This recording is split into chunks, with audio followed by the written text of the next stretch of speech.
Hey there, responders, RMPs. Chrissy Brooks here with Hypothetical for week ending 10/18/2025. We are halfway to Halloween already.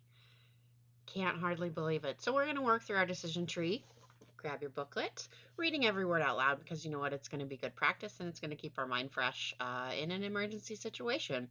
Here's our situation.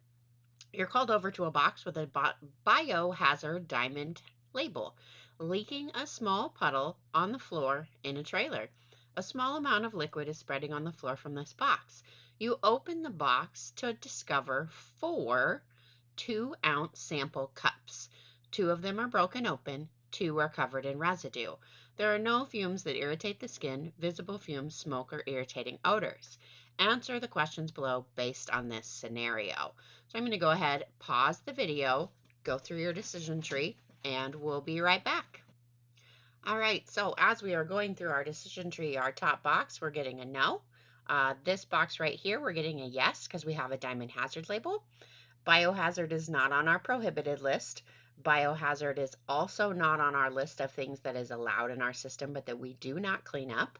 I don't think anybody's going to be drinking biohazard sample cups, so this one's going to be a no. That's going to take us down into our yellow box. We need to have a designated responder cleaning up this spill. So yellow box, designated responder cleaning up this spill.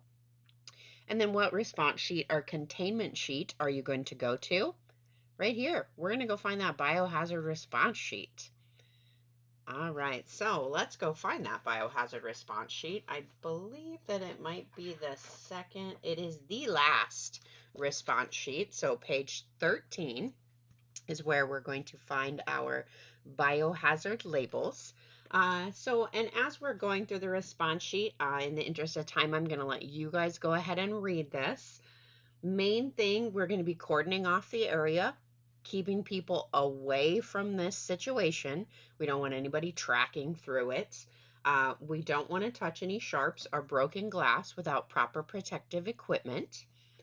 Then we are going to dissolve that 3.3 gram chlorine tablet per 32 ounces of water in the approved container and apply to the spilled material and any equipment in contact with the spilled material. So we are going to take our bleach tablet, our little round bleach tablet. It comes in the brown little manila folders. And then we're going to take our mixing bottle jug. We're going to put 32 ounces of water. You can get it right out of the drinking fountain. Drop your bleach tablet in there, screw the lid on and shake it up. Then we're going to pour that bleach solution over anything that this may have touched. So if we go back to our example says spreading on the floor from this box. So we would pour our bleach solution over top of the floor of the trailer as well as the box. Anything that liquid came into contact with, we're going to pour that bleach solution over it. Then we're going to take our Zep sorbent. And clean up any of that liquid. So we've just poured our bleach down. We're going to use Zep sorbent to reabsorb that. We do not have to open those. We'd said that we still had 2 containers that were intact. We don't need to open those. Leave those as is. We are going to leave those as liquid present. So in a biohazard situation, you do not have to open the little sample containers to get them solidified. We can take them and put them directly into our DMP bag. All right. So new info here. I've got resetting your PIN code on here again. Hopefully that will get you in. If it does not, shoot me a contact. Let me know. And waste disposal page, we know that we've got to get to that waste disposal flow chart, every leaker that I'm going to dispose of. So as we go through our waste disposal flow chart for this particular damage, surrendered or leaking liquid or powder to the DMP. We didn't spill outside of a vehicle. We didn't enter a drain. We don't have reportable quantity. Does the spilled product fall into one of these categories? Nicotine or other acute hazardous waste? Biohazard. That's what we've got. This Appendix A right here is going to answer all of your questions about biohazards.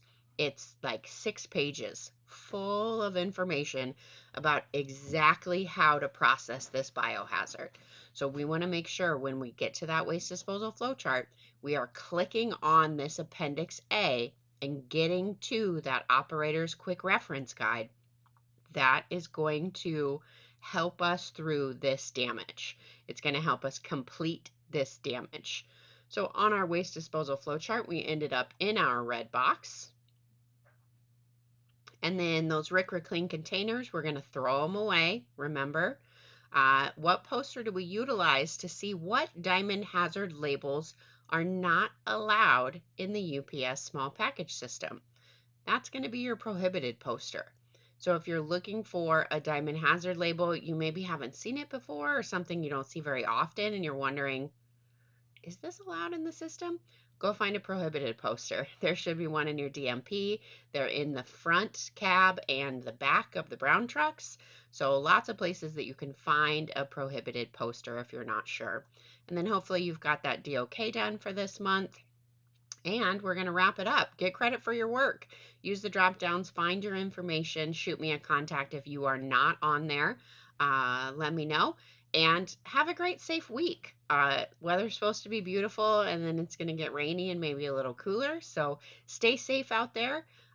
Keep yourself safe in the DMP. We'll see you next time. Thanks for being here.